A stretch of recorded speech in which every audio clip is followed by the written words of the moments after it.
Cool. Welcome everybody. I know people will be piling in. I think we'll give it probably a couple minutes before we get going.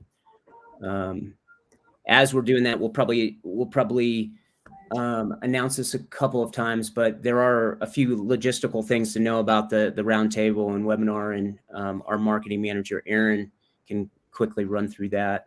If you don't mind, Aaron, go for it. Yeah. So we'll follow up with the recording and the slides from the presentation on Monday. And also I'll share at the end of the presentation a form which anyone can fill out if they're interested in participating in a future roundtable. So if you're in event ops, event management, event production, we'd love to hear from you and share with our community. And we'll also follow up with a survey that we're commissioning with ID&C all about the future of sports credential management. So stay tuned for those links at the end. And as I mentioned, the recording and key highlights will be shared with everyone on Monday. Cool. And so, like I said, we'll get going in here in probably like 30 seconds. It looks like we have a decent amount of folks already in. While we're doing that, I'll go ahead and introduce myself really quickly. If you don't know me, my name is Chris Carver. I'm the co-founder and CEO of Lend. And if you're not familiar with Lend, we kind of really position ourselves as this next generation event management platform, really focused on streamlining the onboarding and operations for all of your constituents, definitely back of house folks. So what's interesting is we really believe, or especially I do believe, kind of the onboarding operations is one of the more underserved areas of an event, but it's one of the biggest opportunities to improve the overall experience. So, really onboarding kind of, in my mind, sets the tone for all of this, and why we're all here. As we know, a major part of that process is the credential management process. So since we have an incredible opportunity to talk to some amazing operators around the globe, and obviously we have 4 incredible ones here, we thought it'd be really fun to put together this roundtable, and I think it'd actually be pretty interesting to do something like this on a more regular basis, because I think what we'll hear is there's not often times where specific operators can get together and really kind of just chat about what's going on in the space. So and then the last thing for me, a little shameless plug, I guess, if you're looking for a way to create a more intuitive credential and onboarding experience, and you haven't seen the Lend portals and admin for a while, feel free to reach out. You can email me directly at chris@lend.com. So CHRIS@LENND.com. So you kind of jumping into the roundtable, the goal of this for me was really to bring together a group of professionals and operators that have really a diverse background, because I think when you have that diversity, you just get a really good conversation. And this group of 4 kind of really exemplify that. They have a ton of experience, as you may already know, and especially in this particular area. But what I really appreciate about each one of these folks is they just always have a willingness to share. Anytime I reach out, and I have a question, they're always make a point to, be able to provide their insight and knowledge. And that obviously helps us,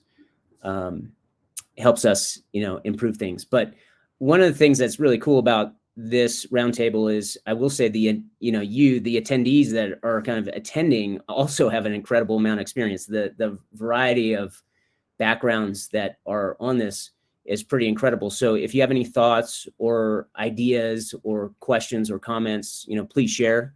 Or if you want to reach out afterwards, I think it's really helpful for us to continue to learn. I don't want this to just be a talking head thing. So that kind of brings me to the, introductions, and I'll have each one of these individuals kind of go through. I just, from my perspective, I just really respect each one of them, as well as many of you that I know attending. And so, Jill, why don't you kick it off? Why don't you give a little background on yourself? Hey, everybody. I want to just start off and say thanks to Chris and Aaron for putting this together, because as an event freelancer, particularly in accreditation, I often feel like I'm on an island a little bit. So it's just nice to get all of these folks together to talk about, this weird thing that we've all sort of found ourselves doing. So thank you, everybody. Anyway, my name is Jill Garrity. I am primarily an event freelancer. I started in music festivals, sort of doing the same thing as a lot of us by doing whatever we could for free tickets. And it has turned into a long-term career. My goal since the very beginning has been to work on events that I would want to go to. And so in the last few years, I've sort of found myself transitioning out of music festivals and working into sports just because I don't stay up late as well as I used to. So here I am in sports. I found myself at the New York City Marathon several years ago and have taken on the New York City Marathon, the Boston Marathon, and then a few other multi-sport large events from here. So I've been doing this for a long time. I really love to see everybody's faces together, and I'm excited to get the conversations going. Yeah, thanks, Jill. Your background's awesome because you have that context from different segments, and that really helps me at times. Evan, do you mind going? Well, hello everyone. I see lots of names in the list here of friends. So happy Friday to you all and happy holidays. I've been working in the music festival industry for nearly 20 years, and over the last 10 years, I've really been specializing in ticketing, both revenue-based and non-revenue-based ticketing, and also access control and operations advance. And been fortunate to work with Chris and team pretty much from the beginning at a couple of early adopter events, including both Outside Lands Music Festival and the Life is Beautiful Music Festival in Las Vegas. And just thanks to him and the team for always doing what they can to support our operations. Yeah, thanks, Evan. I mean, one of the things about you, buddy, is you've been able to operationalize some really intense, major events, and so it's especially when it starts with nothing, being able to come in. So your perspective on the roundtable is really exciting. Mark, why don't you go? Good afternoon, everybody. Thank you. Thank you again to Chris and Aaron for setting this up, and it's good to see some familiar faces on here as well. My name is Mark Fischel. I've been doing credentialing for about 18 years on and off. Started out as a PR person. That's basically where I started, and kind of melded into the credentialing world. I was at the NHL for many years, about 6 years. Started out in PR, got transitioned to events to run the whole credential operation for them. Jumped on board the NBA. Was there about 7 years. Started out in PR. And then we got transitioned into the security department up until the massive layoffs about 2 years ago. And probably my specialty has been credentialing on the media relations side. I have touched base on the events and operations sides, but if you could say my specialty is, it's just been dealing with the very touchy, finicky world of major sports media. And that's kind of where I've been as well as running the operations for the NBA and the NHL. As well as worked at Jill at the New York Marathon, and I've worked with the U.S. Open tennis and credentialing as well. Yeah, one of the things I was excited about having you, Mark, is you've seen it from both sides, from the vendor side, the credential, vendor side, as well as the, event side. So I'm excited for your input. And that leaves Justin. Do you mind going, Justin? Yeah, no problem, Chris. Aaron, thanks again for having me. Really excited to be a part of this discussion. I am Justin Medina of the NFL Events Operations team, more specifically our access control team. Started my accreditation journey about 4 years ago as a events accreditation assistant. 4 years later now overseeing the accreditation operation around all the NFL's tentpole events. So that is the Super Bowl, the Pro Bowl, draft, combine, or international games, and kind of everything in between. Awesome. Yeah, obviously we were talking about this yesterday, Justin, but it's really cool to have you on, obviously, with the variety of types of events that you're having to be involved with, and it's been cool to see how you've evolved in your career since we met even a few years ago. So congrats on that.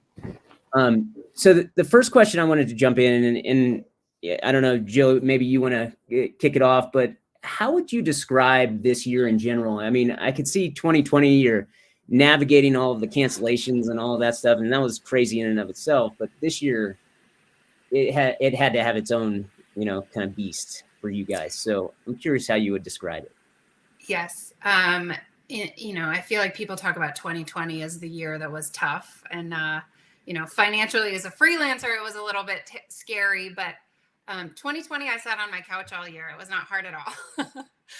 It's 2020 that has been an adventure in coming back to events and navigating this new world of how do we put on events? How do we get people together in a way that's safe? And then, of course, how do we credential them and make sure that we keep our spaces clear? How do we manage access control in a way that makes sense, not just for events and security, but also for health and safety? So it's been really interesting. And I am coming off 2 back-to-back world marathon majors, being Boston and New York. I'm advancing a show, but I'm tired and I'm ready for 2022, and to sort of maybe start to see events that are a little more normal. But I'm tired, and I already feel a boost of energy just being in a room with all of you, and not feeling so alone in all of this. I know that everybody's been through some crazy stuff, but all in all, I would say that 2021, the challenges that we've had are not necessarily COVID related. They're all sort of the same challenges that have always been there. It's just amplified due to everything else that's going on in the world. Yeah. And you're also working on a big event in Lake Placid, right? I am working on the World University Games, are essentially the University Olympics that are coming to Lake Placid in 2023. In the US, they're not maybe as people haven't heard of them quite as much because we have the NCAA that manages all of our university, competition. But the rest of the world has FISU, which puts on what's basically an Olympics every other year, summer and winter. So the winter edition is coming to Lake Placid 2023. So that should be a fun one. And Justin, I know you weren't on the couch for 2020, but how would you describe 2021? 2021 is, for us at least, like you said, we went right through with Super Bowl last year. So 2020 was definitely the challenging one, understanding how to put on a Super Bowl in a pandemic. You can imagine the logistical pieces around that. This year now it's kind of, okay, how are we getting a little bit back to normal now? Everything being canceled except Super Bowl last year gave us a ton of time to really plan on it. But bringing everything else back in addition to it, it's like just saying you're back to normal, and it's just the craziness of it all. Yeah, I bet. Evan, how about yourself? I think this year really just added more complexity to everything. With the health protocols and trying to navigate that landscape and keep a safe event for the people who provide us with jobs. I think that was probably one of the biggest challenges in looking at each other's events and saying, what are they doing? How did it go for them? And trying to, never want to be the first in anything, but someone had to be. So, trying to navigate that and learn from each other. And I think one of the biggest things that I realized during 2021 was the importance of strategic and efficient communication because things were changing so quickly, and we needed to provide information to staff, to internal staff, to vendors that were coming to help us produce the event. Is that we needed an efficient system to be able to communicate the changes that were happening on almost a daily basis of, this is what we have to do now. This is what kind of shape the cities in, or wherever the event was taking place. And that certainly, made us think a lot more strategically about how we do this communication, and not being redundant and trying to be as pointed with it as possible, but give, be able to give everyone this constantly changing and evolving information that was happening. Cool. Cool. And Mark, I know you just got back from the Maldives, but how would you describe 2021 for you? Well, for the Maldives, by the way, everybody should go. Very relaxing, amazing long trip to get there though. But it's 2021 has been interesting for me because I had to form my own company. I had to go on my own Fish Co, which I just that alone is worth it for me for the whole ordeal we had to go through to get a company named after me like that.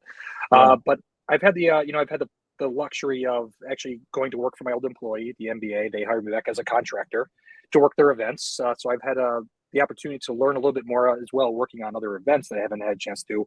Got to work with Jill and to see her amazing setup that she had for the New York Marathon, and I supported the PR side of that. So I got to work closely with her and see how she runs her operations, as well as working for the U.S. Open tennis on the player operations side. It was my first non-credentialing role I've had in a while, which was nice to get back into the PR side of things and the player relations side. So for me, 2021, it was also it enabled me to see just how to learn how other people would be more flexible in dealing with these things, especially the craziness of COVID, and going back to seeing the NBA on how they were dealing, the continuing development of their COVID protocols and how they're still dealing with it.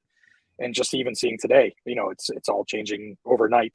They've had to change their protocols again. So it's getting the opportunity to learn a little bit more what everybody else has been able to do and get out of just the one silo of being in one league at the time. So I've been fortunate for that, even though it's, the I'm sure Jill can attest this, the always swimming aspect of being a freelancer. It's a little, when you've been working 13, 14 years, steadily for one client, so to speak, it's the always swimming, looking for new work is a little bit of an adjustment, but it's been quite interesting because I'm getting to speak to a lot of different people in the industry. Yeah, it's interesting because I think one of the underlying themes that I've heard from dozens of different operators, even outside of Creds, but on the event side, is how much cross collaboration there's been during this time. I don't know if COVID gave us more time or if it was out of necessity or whatever, but it's really cool to see. Hopefully that is something that sticks. I think, Mark, it sounded like you put together a roundtable that Justin was at, and maybe Jill was at. And so, hopefully we'll be able to keep seeing that happen more and more, because one of the things that I see kind of working across the different segments is how many similarities, and I want to jump into that in a little bit, there are across from sports to major live events, festivals, even, big conferences and things of that nature. Yeah, one thing I did notice, Chris, just right when the pandemic hit and everybody was not too sure when their events were starting, I believe, we worked on, not knowing the medical protocols, but we worked on credential plans just for some upcoming events. And I believe those medical protocols and the credential plans, as soon as they were released, I'm pretty sure that they were shared amongst the leagues. I know that the NFL, I know the NFL and the NBA shared their things, and the NHL, I think, had a little bit of it too as well. So that was nice to see that we all started working together on especially on the COVID protocols and the medical protocols and how it relates to credentialing. That's cool. Well, one of the things since we don't often get the time to kind of get together, I thought pulling ourselves a bit out of COVID, and COVID can be a part of this for sure. But I thought it'd be interesting just to kind of get into some of the details of just the credential process, and then we can add on tech and we can add on COVID on top of it. So, Evan, I want to start with you just on the advanced process. Has your approach to the initial credential advanced process changed at all with COVID, or has it just, have you just dialed it in even more, even outside of it? How have you approached it in 2021 and going into 2022? Yeah, Chris, it became more complicated because we added, the event was requiring a health check, and I'm fortunate enough to be able to work multiple events, and each event took it a little bit differently. While they were trying to learn from each other and build on it, and it got more complex as time went on, because it wasn't just a health check. There was different health check requirements based on what access you needed.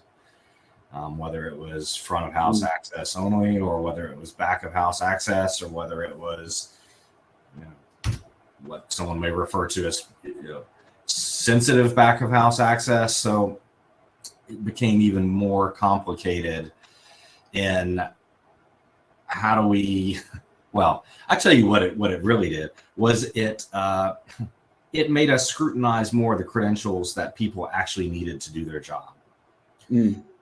Because there is a long-standing practice that I'm sure everyone on this call is used to of like, well, what did they get last year? Well, that's probably what they should get this year. And because of the requirements, not only from, state and local departments of health, or it may have been a performing artist who was saying, I want this to be a clean, fully vaccinated zone in my dressing room compound, that it made the producers and the executive teams, the leadership teams of these events take a much needed approach, new approach at looking and evaluating what people actually needed for their job from a credential standpoint. We always kind of straddle this line of, it's very difficult to be fully, completely operationally focused, meaning they need this credential to do this job. That's all they get, because we all know that there is some, status that is involved in credentials, and some people take that more seriously than others, and trying to balance feelings of key personnel. And so, it just became more complicated, because not only did we have to do this on the advanced side, but then the operational piece of issuing the credentials of, well, what are we going to do? Do we need a whole other team to do these health checks? How are we doing these health checks? Different producers handled the health check process differently. And I'm not going to talk specifically about anyone or be critical of anyone, but some did it better than others, meaning, we want to involve a third party that's actually going to validate this for us, rather than do I just look at it and say that's good. So it definitely definitely complicated it this year and made it a little bit more challenging. And so going forward, I mean, and this is for all of you guys, how much do you think the health process and the access control process is intertwined, is separated? Like, where are we at? I don't know, Jill or Justin, what are your thoughts there? I'll jump in quickly. I think that it's a natural, as an event producer, it's a natural assumption to say that everyone has a credential. So the credentialing standpoint, or the credentialing place, is where we should start the health checks, because in order to get a credential, you need to have your health check. That's a place where we can sort of catch everyone. And so for us, it's definitely created an extra step for us, because do we build that into our database? Do we start to, step over these HIPAA guidelines and try to navigate this and try to, do we get everyone's vaccine cards digitally before as they're applying for their credential? Do we wrap it into that? Do we make sure that everybody comes to one-on-one, pick up their own credential, and, have their health check done there? So it's been interesting, because I think that the credential world has been the most natural step to add in all of this health check stuff. And so it's made our worlds a lot more complicated. I will say that both in Boston and New York this year, we had an extra team, and it wasn't, I was very careful to say a credential does not equal your health check having been done. A credential does not equal vaccination. You pick up your credential, and then you can go and have your health checks done, and you can get the sticker or the wristband, or whatever it is that the producers have decided equals a health check, a positive health check. But it's definitely been, I've had a lot of those conversations with the producers and my various clients that have said, okay, you're the natural step to add health checks to. How do you want to do it? And I have been careful to say, yes, it can happen at the accreditation center. It can happen in the advance. It can happen in the application, but I do always make sure that credential does not equal health check, because I think that that's a whole other process that has to be done in its own, by its own team in its own way. So, Yeah, definitely well said there.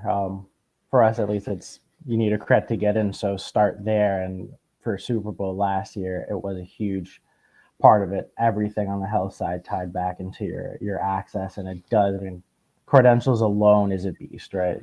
People just getting all the logistics access, and to then add in an additional layer of health screening on top of that is its own process in itself. And it was the first time any of us ever did any of that. So there wasn't a pandemic playbook on how to do creds with health screening. You're kind of just making it up as you go and see what worked on the first one and then changing it for the next one. So definitely a huge layer to it. And hopefully we're coming to the end of this where maybe a year or two we don't have to do these health screenings. But you kind of learn as you do it, and it just becomes secondhand nature. But to Evan's point, it did kind of remove the fluff around access and all the status that went with it. And you could see, okay, you had 50 people requesting a space that it worked fine with just 10. Is that 50 actually needed? So now that same line of, oh, what they get last year, well, last year was super reduced. Let's make that the baseline moving forward. So out of all the craziness COVID brought, that was a small little light there. That's interesting. Cool. And I guess you've all worked on a variety of events now that I think about it, but Jill, what do you identify in the advanced process? In the advanced process, the term is actually not often used in other segments, but I think we all kind of get it, But with your experience of advancing credentials across different types of events, what are the biggest similarities you think really jump out at you? It's funny that you mentioned the word advance, because I think making a transition from music to sports, I feel like I'm learning a whole new language. And while there are similarities, there are words that just it's a new language. So advance makes sense to the music and the festival folks, but I don't really know if sports has a word for it quite yet. Hopefully they'll maybe adopt the word advance. But anyway,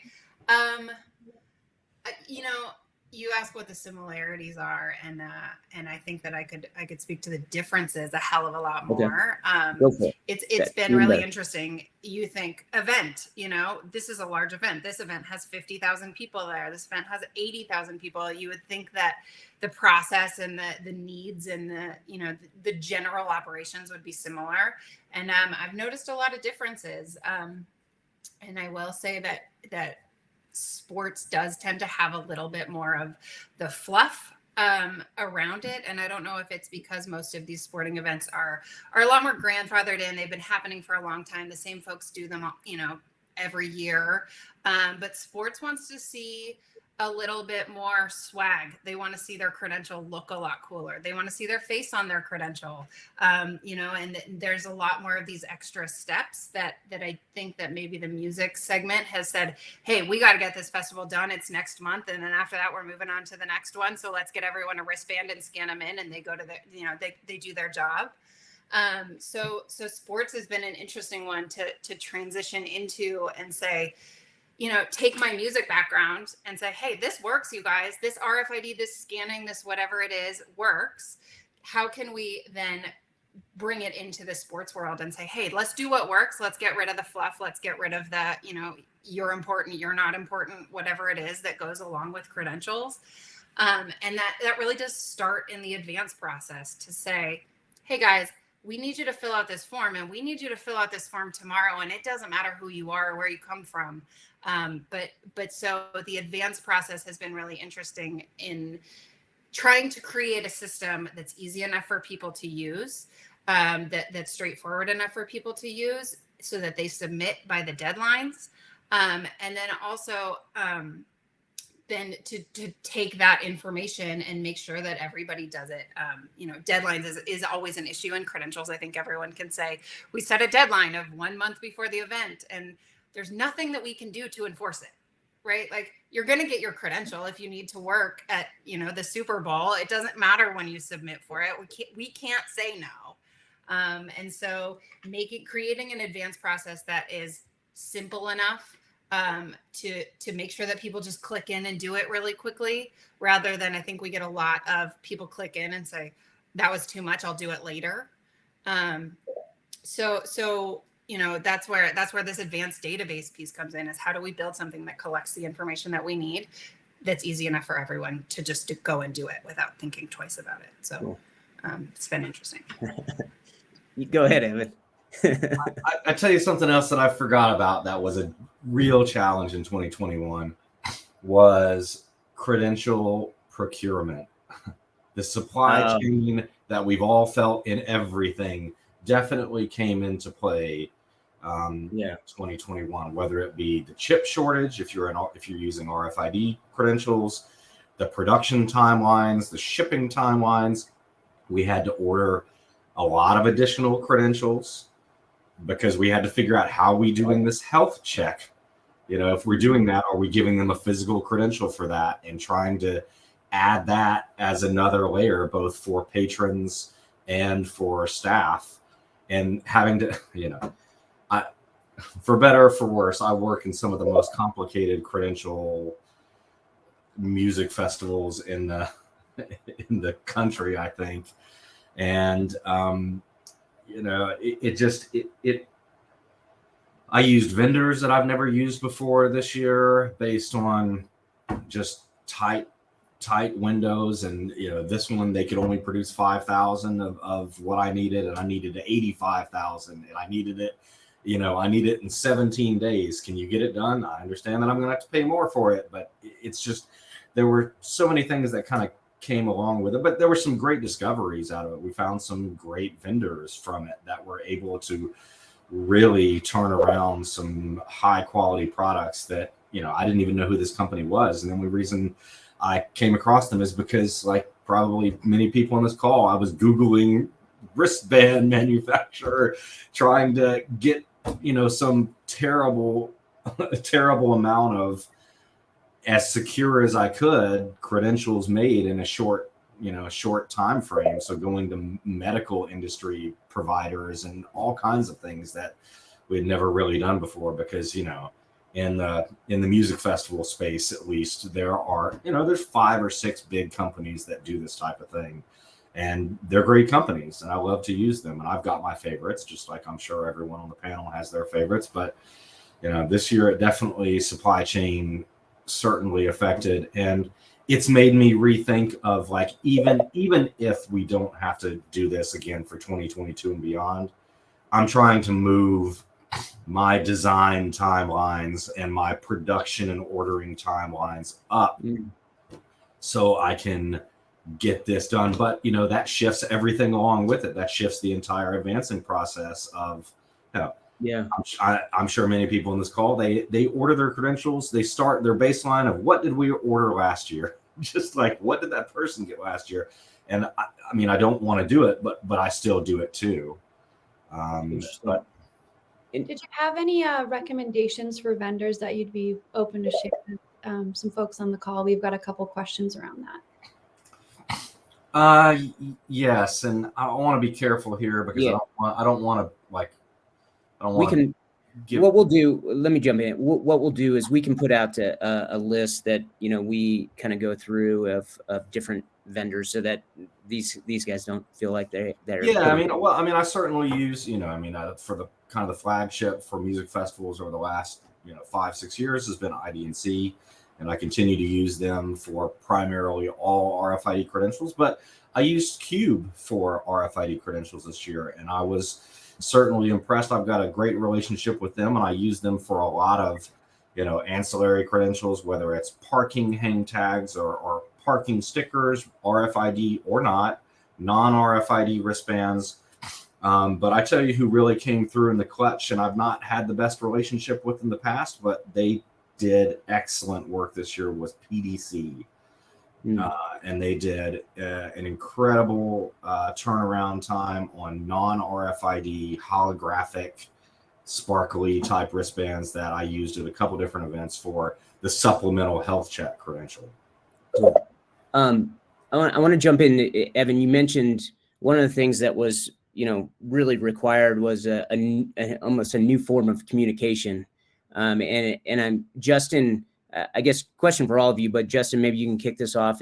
Did you change your communication process amongst departments at all? And is any of what you implemented there, you think will stick even beyond COVID?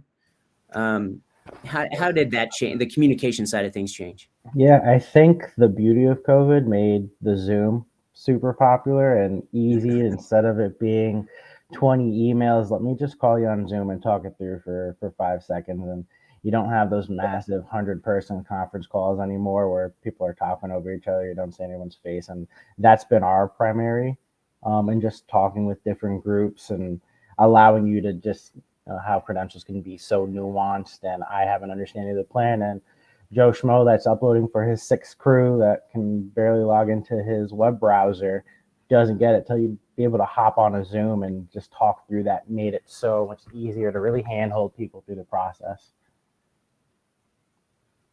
Interesting. And Jill, how about you? Did you guys change at all? I was going to second what Justin said. It's just been nice because so much of what we do before COVID and after has been about talking to people, getting them in the system, getting their advance done, whatever it is. And so to have people already at their computers ready for virtual conversations has been really helpful. People know how to screen share, which is something that I think was unique to our world before COVID. We would get people in and let me share my screen and show you what buttons to click to do the advance. And now people are ready for it. They know what that means, and they're ready to go. So in that sense, it's been a lot easier. Communication wise, though, I will say that I feel like maybe our credential information got lost a little more than ever, because not only were we the ones communicating with all of our vendor staff, whatever it was, now there were COVID emails going out. Now there were vaccine check emails going out. Now there were, updates on this and that and whether the other thing. And so I think that some of our emails got missed a little more than usual and lost. So that's something that I definitely want to work on for 2022 is a more cohesive, here are the credential application deadlines, rules, protocol, whatever it is. And then also COVID maybe tied in there so that we don't get lost, because it definitely times.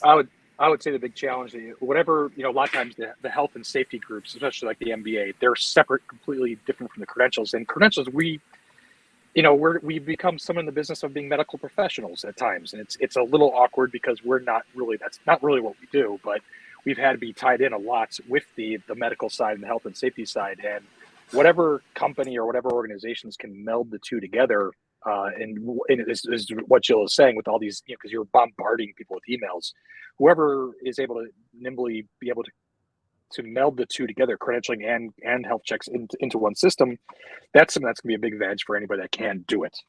It is quite a challenge. I know the MBA, we put, especially for the last event I worked, which was Summer League for the 14 days I was in Vegas, is that we put the health before credentialing. You had to get health checks before. You were not able to pick up your credentials until you were cleared through a test. And it literally was in the same room. People walking in, getting health checked, and they were handed either a blue chip, or we gave them, I think we gave them blue tickets, and they would walk up to me with the blue ticket, and that was the only way I knew to hand them their credential. So it was a little bit opposite in terms of, they were not getting their credentials until they were cleared, whether it was a test on site or they brought in their vaccination proofs, or et cetera, et cetera. I think, Mark, that's a lot of the stuff that we ran into as well, and how to do that well and try to be efficient with it.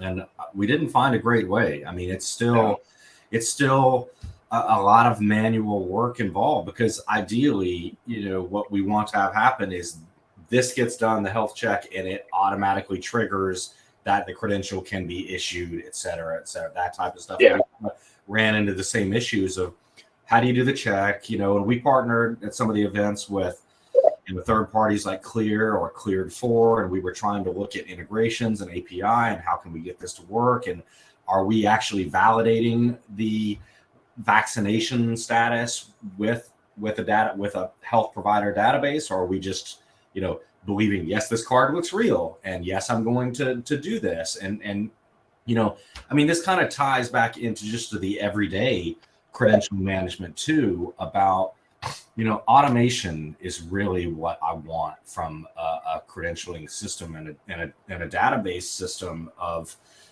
we want actions, steps along the way to trigger things and stuff to happen automatically, not that, okay, you've done your health check. Okay, now I need to send an email to someone that says, Johnny passed his health check. He's okay to get his credential, like the same way of like a guest request.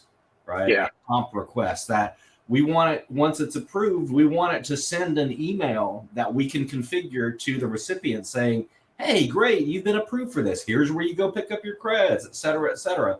This kind of workflow is the stuff that, you know, I'm working with, and I know all of you guys are working with Lind as well, trying to make this a reality, because, you know, those manual steps of moving in the process are what cause the log jams and what cause the inefficiency. And the closer that we can get to setting up these processes and having a system that allows us to do this is just what makes us more efficient, as, you know, in the approval and the issuance. Yeah, and the first credential company or software provider that does provide that would be a very much help for everybody in the industry, because, you know, again, literally Summer League, I mean, we processed 900 people in 5 hours. It was just a line. They were checking in here and they were making the next line to come to me, and that's what it was.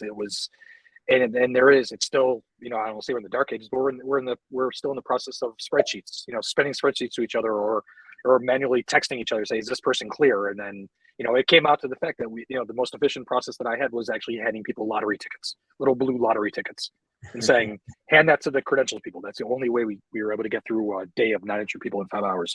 And it was a crew of 2 people doing it. So it was, you know, that might've been the best way, right? Up until, you know, until someone else is invented. Interesting. Good to know. I think it's interesting though, Chris, because a lot of this is, you know, we want something that ties in credentials with health checks, but this has been an issue since long before a pandemic, right? Like in my experience, in most of the events I've worked on, I've been just dying to set up something with contracting. So, you know, we get a vendor that shows up 3 days before the event and they say, okay, I need, you know, 500 credentials for this security team. And you're like, how long have they been contracted? Why did I not know that this was a vendor? Why am I just hearing about it now? Why can't we set up a system where, oh, contract done with ABC Security? Great. Send that to Credentials. Yeah. And so I think it's something that could be useful in a million ways, right? Like with the vendors, when are the vendors contracted? When did the staff finally pass their background check to be able to be, you know, onboarded? Now that someone's been credentialed, can we get their radios and their uniforms done in the next step? So, I think that something that has been interesting, especially as a freelancer working with multiple different clients all the time, is that there seems to be this missing piece of how does it all fit together? You know, how can we all work together to get our processes done so much more? Because I think, probably a lot of us have a lot of frustrations with, why have I never heard of this person before? You know, why is it the day of the event and you're asking for a credential for someone who's worked here for 5 years? You know, and so I think that it could go long past health checks, you know, and that can just be a part of what we do. But I tell you what, Jill, this really kind of brings up the point of just how strategic you need to be in this process, right? Because what you described, yes, I would love to have all of that, to where, you know, a vendor they can't do anything until they have their contract signed, they provided their insurance, et cetera. It's all of this stuff is done. But think about the team that manages that. And then think about the team that issues the credentials. Think about the people who are putting in the credentials request. Think about the people who are approving the credentials request. The health check team that we may or may not have 10 years from now. All of these pieces they're all part of the same team, but they are disconnected and decentralized to this process. And yes, we want a system that we can do all of this in, but we have to be very strategic from the executive leadership team all the way down, and why it makes it so important to have a system that can do this, a person that's managing the process and is, you know, I mean, they're all our bosses. So, you know, I mean, we try to be as kind to them as we can, but we know that it's like herding cats with some of these people. Sometimes it's just, they're all over the place. They're thinking about production and operations and talent and, you know, safety and security. And we're just trying to get them to approve some stuff so you can actually issue the credentials to them, let alone all the contracting stuff. And so when I think about this, how complicated it really is. And sometimes I reflect on it and say, are we making it more complicated than it needs to be? And there's a lot of me that says yes, but all of these things still need to get done. So why not try to be more strategic about it and really have that centralized place where all of these actions are living and are triggering each other. Yeah, and you've mentioned this to me a number of times, Evan, but it'll be good to maybe hear you explain it. I mean, you've talked to us about adding, and we're adding auto assignment and then communication triggers. Do you think it goes beyond that in connecting the dots? And it doesn't have to be about Lend, but I'm curious to dig into that a little bit more. I do. I'm very wary of auto assignment of anything. But there are elements. I mean, I'll speak just from my personal experience in the music festival industry, is that we group people into the different buckets, whether that's staff or whether that's press and media or whether that's our sponsors or whether that's our guest. And, each of these little buckets we handle a little bit differently for various reasons. Mm-hmm. And that's why it's not just a request and an approval process. And that we come to teams like yours, Chris, and say, we need this type of functionality because we do want to be able to give like a credentials bank allotment that is approvable and say, hey, we know this, this food vendor or this sponsor who have teams that are on site for their activation. We're never going to get the names in advance, but we still want the names eventually, Yeah. And even the primary contact from, let's just make up a sponsor. Let's say Delta is an activating sponsor on site. They have 15 people that are coming to hand out whatever their widgets are they're handing out. They may not even know who those people are. They're trying to hire them locally. And so being able to have that flexibility to say, yes, this type of person gets this type of credential, being able to assign an allotment of they get 15 of those credentials and I can approve them and then they can fill in the names after the fact. Providing that level of flexibility is what makes a system like Lend as powerful as it is because it is giving those different options to try to meet. But I will say, like when I talk to some of the tech team, sometimes I explain this stuff and they look at me like, why would you ever want to do that? They're like, what is, and this is the response. What's the use case for that? I love having those use case conversations. And I get it. You don't want to put your development time into something that is a luxury item for my event. You want something that's valuable to all of your clients. Yeah. I get that. But I will say that your team has been responsive enough to be able to understand, yes, that does make sense. And no, everyone won't use it, but there are a lot of our clients that will, and we do see the value. Totally.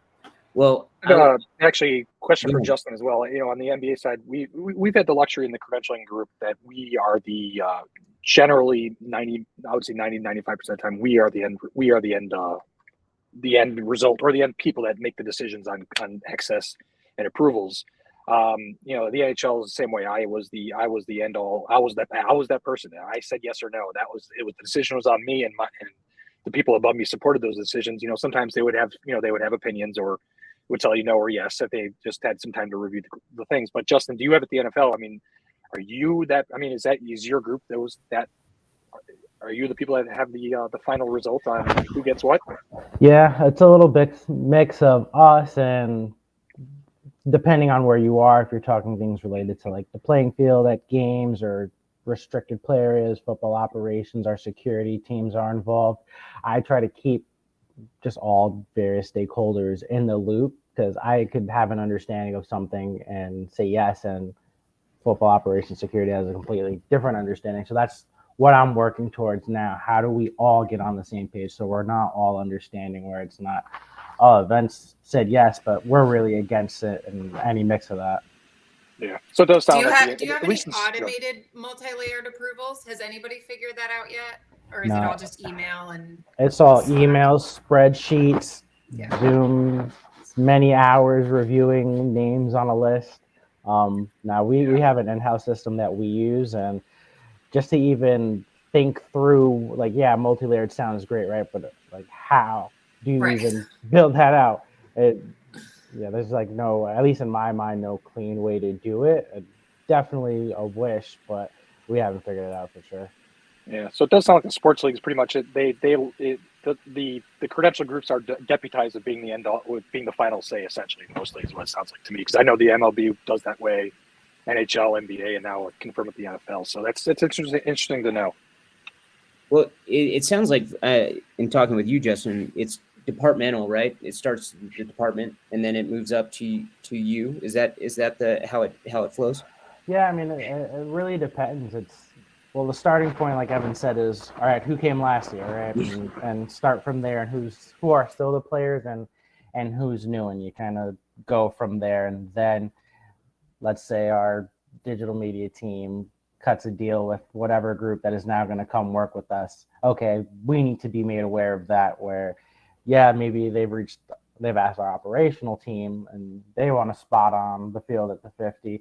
Great. And they're moving forward with that. And I never get told that group is actually working there.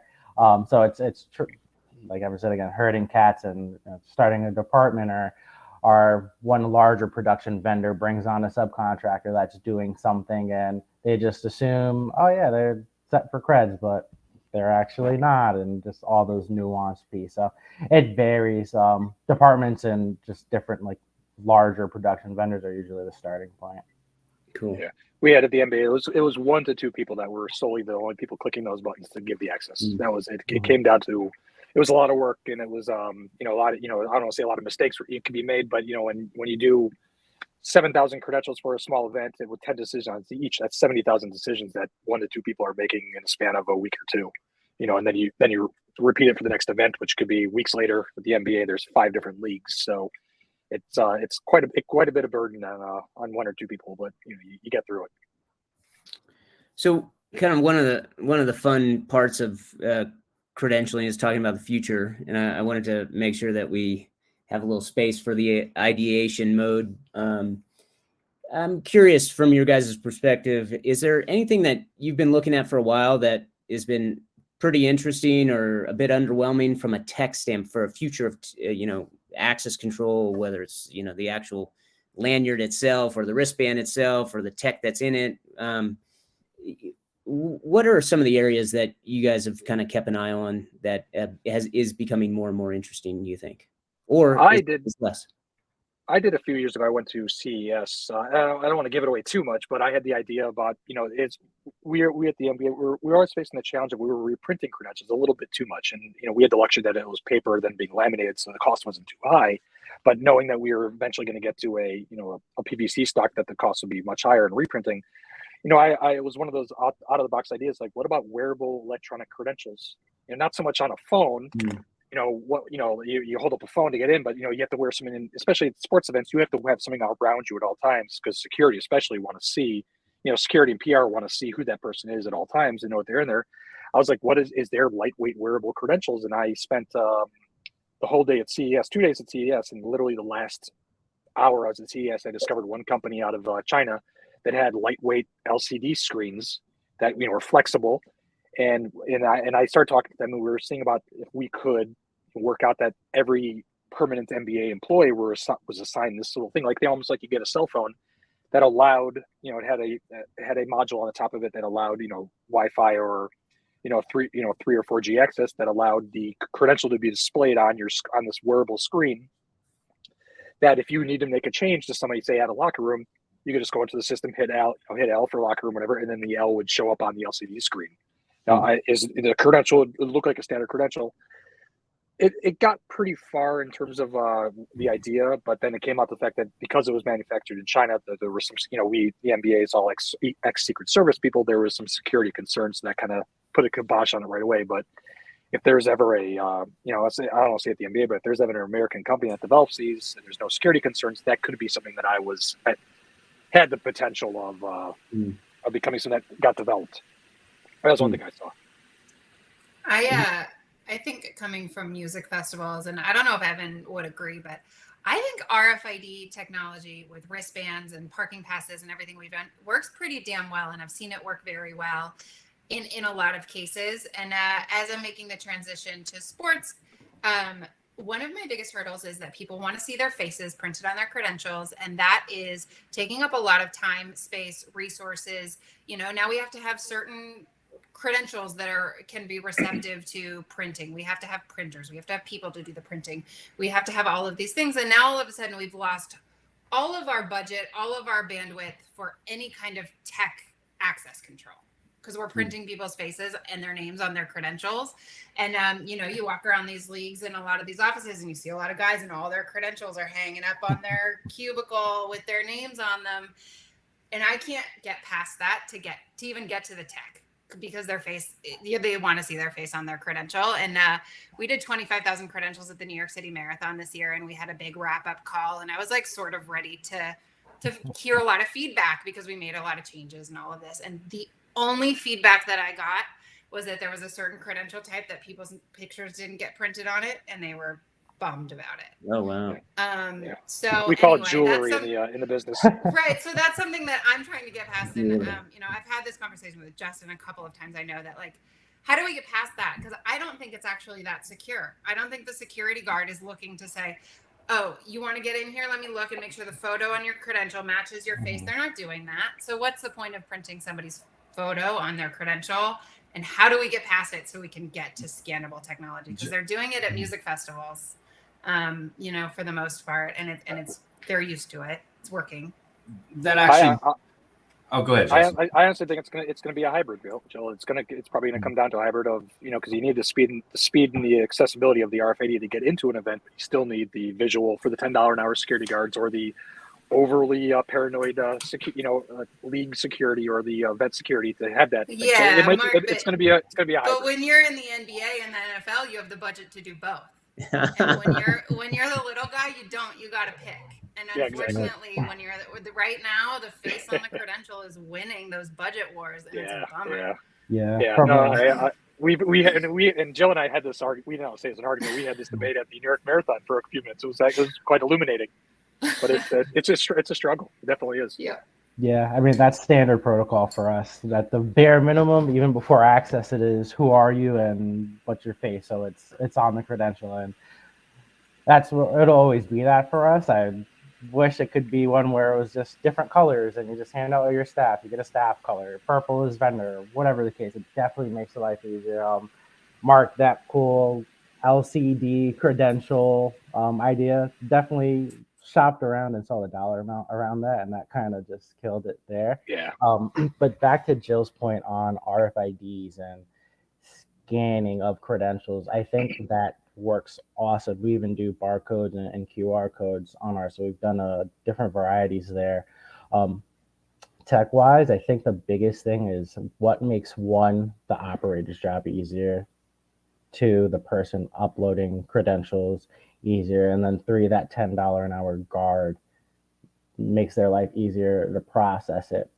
Those 3 kind of endpoints of credentialing are the struggles, and we can know our access control plan really well with the 29 zones and different colors and timings and all those pieces around it, but if the guy at the gate doesn't get it, it doesn't really matter much, and it all goes out the window. We're only as good as our worst security guard. Yeah, I know we're running short here, but I was just going to say that, I mean, I've been very frustrated with credentials for a long time, just because they make people treat each other differently, and I don't like that. And until we take a cultural difference and take it from the top down, leadership down, that this is an operational thing, this is not a status thing, not much is going to change. And to the point of what a couple of you have made, the access control, it's like, it doesn't matter how good your credentialing system is if your access control, like your actual checkpoints, are not actually functioning, and how difficult it is. Because have you ever tried to enforce access control before? Have you stood at a gate and told someone they can't come in before? It's so hard. It's a terrible experience that we ask these people to do, and that's part of the culture shift too, of like respecting that, of instilling that in our staff. And it's hard to do, but to try to answer the question, I would say from a tech side, what I'm really looking for on the back end, what I do is a lot of data. It's a lot of data requests. It's a lot of real-time data requests. And, I mean, I have a SQL background, so I would love to be able to access, the database tables and run my own queries against it. But, I mean, most people don't have that ability to do that. So, I mean, that's what we're really looking for is powerful, configurable dashboards that are easy to use by leadership, by database managers, by credentials managers to be able to get that information in real time. So we can use it for decision making, because that's what this whole thing is. It's about making decisions and helping us along with this process. And, I mean, it's a bunch of UX design and Chris, for your team, it's getting all the people on this call, everyone that's attending, getting their feedback and hearing how they use the data and what they need and what's valuable to them to try. I don't envy your situation, try to have to make a one size fits all, but that's what I'm really looking for is more powerful and easily accessible access to the data. Yeah. Whether it be from access control or credential requests or approvals or just basic numbers. I know we're running up against time, and I could go on for another hour. I do have one question that's kind of interesting, and my son's about to come in, so typical COVID. Do you think there's a way to standardize some of these workflows and processes across different things to not from maybe it's from a tech standpoint, but maybe from a process standpoint, so that people can get as good as you guys, that, because the more people that get good at it, the more the market, the more the job, the role, the more we'll get better at access control in general, because more people will be able to share the best practices. Is that a feasible goal?